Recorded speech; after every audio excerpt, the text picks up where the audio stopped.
Hi, folks. Hello, family. How you doing, guys? We are doing good, and I hope you had a great weekend, eh? And as we begin another week, hey, can you believe it? The year is done. The year is done. It's what? Just over 3 weeks to Christmas, and before you know it, we are out of 2021. Oh, all right. I thought we would bring in new subject today. And this week, actually, we're going to be talking about relationships. Mhm. We're talking about relationships. And, I was reading a story which really reminded me of my years as a practicing lawyer.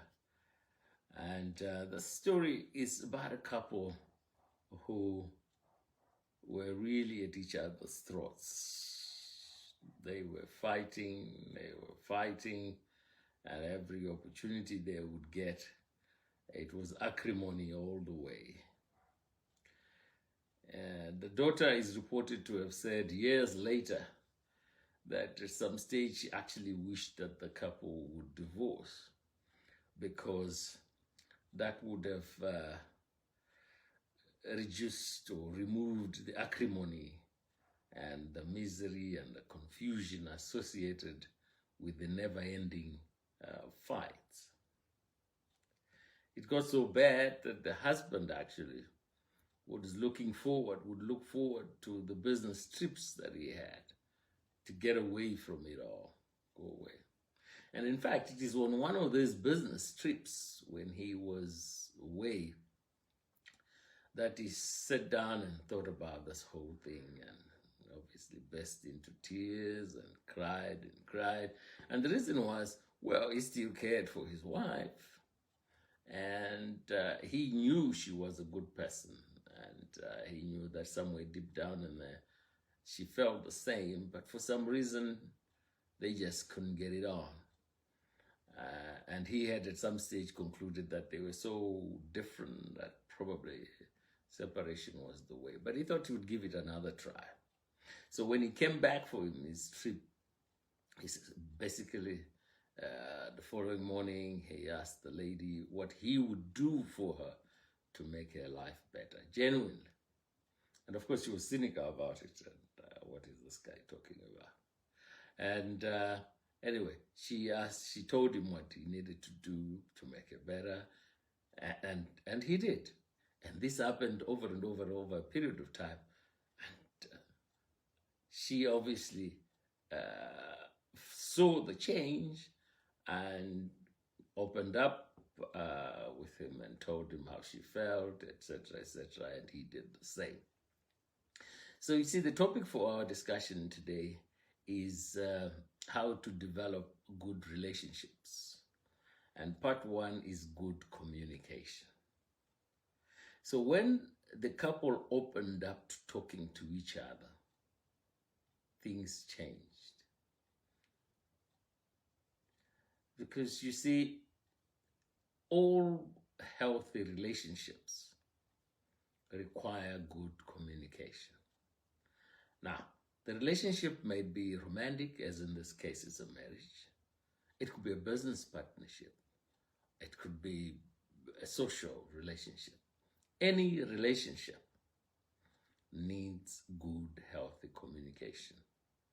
It requires both parties to express their wants, their desires, and to be able to listen to the same of the other party, of the other parties. The key is to be honest about what you're looking for in the relationship, what your expectations are, and to hear what the other party is saying. And you see, you don't have to like what the other person's desires are.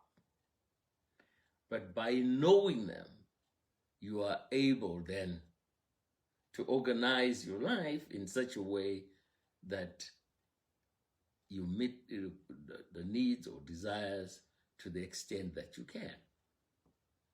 But there's an honesty and there's a genuineness there.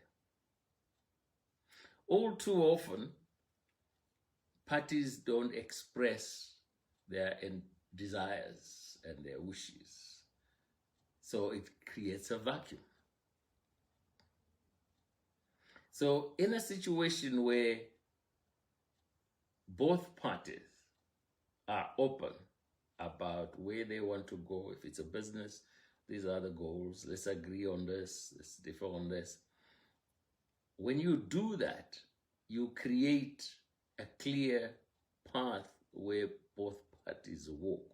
And a marriage, you create an environment where the other knows the other will hear.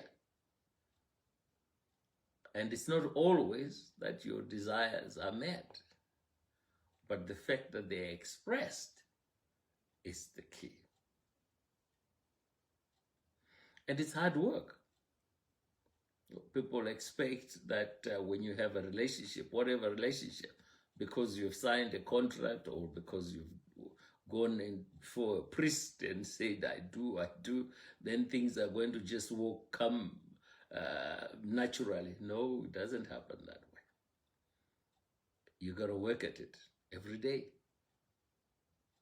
So I personally, in my earlier career, I wasn't very good at listening. And when you're not good at listening, you create problems, right? So I ran into a number of problems left, right, and center until you realize that the remedy is not so much for you to do the talking, but it is to hear other people. Let your views be heard. Let people know what you want, but at the same time, hear what the other side wants. And when you do that, you are able then to move forward with understanding, which is the key.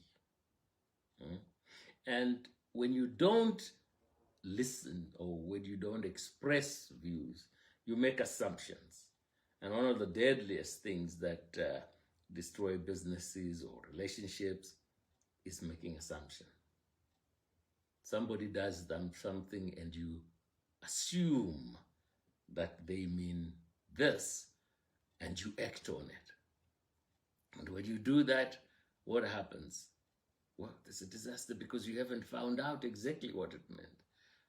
Many times we've had to deal with people who've made assumptions, and based on those assumptions have acted. And it turns out completely that the assumption was wrong. So what is this saying? What I'm saying is any good relationship, when you want to develop a good relationship, the first port of call is to have good communication. And so everybody can learn to be a good communicator, or almost everybody can learn to be a good communicator. It's work. It doesn't come easy, and it's not going to be pleasant all the time. But the important thing is that you have communicated what your views are. You have communicated what your desires are. And your partner, whether business or romantic, is going to be able to respond because they understand what you want. And the reason why many relationships fail is because people don't fully understand. In fact, I have a story where the parties got so mad with each other, they separated, they went their separate ways. Only years later to realize, actually, they were working on assumptions. But then it's late, isn't it? So we're going to continue talking about relationships this week, but I thought I would start with good communication because that is where most people have problems. And it's important to understand the communication style of your partner. Some people talk. Some can't. They don't. But they do communicate.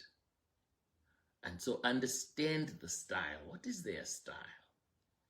And what do they mean when they do X, Y, Z? As I said, it's hard work, right? But if you want it to work, then you are going to have to learn it. And when you learn it, it doesn't stop. It's ongoing. It's ongoing as long as the relationship exists.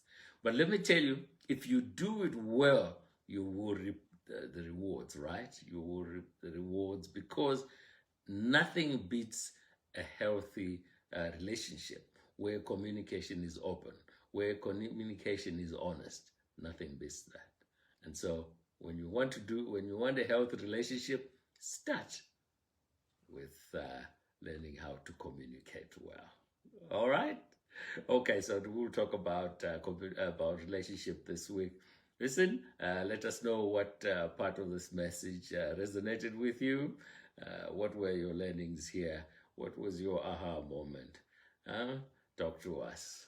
Thank you very much for listening. And hey, listen, be with us again tomorrow. Live with intention, as I say. All right, take good care now. Bye-bye.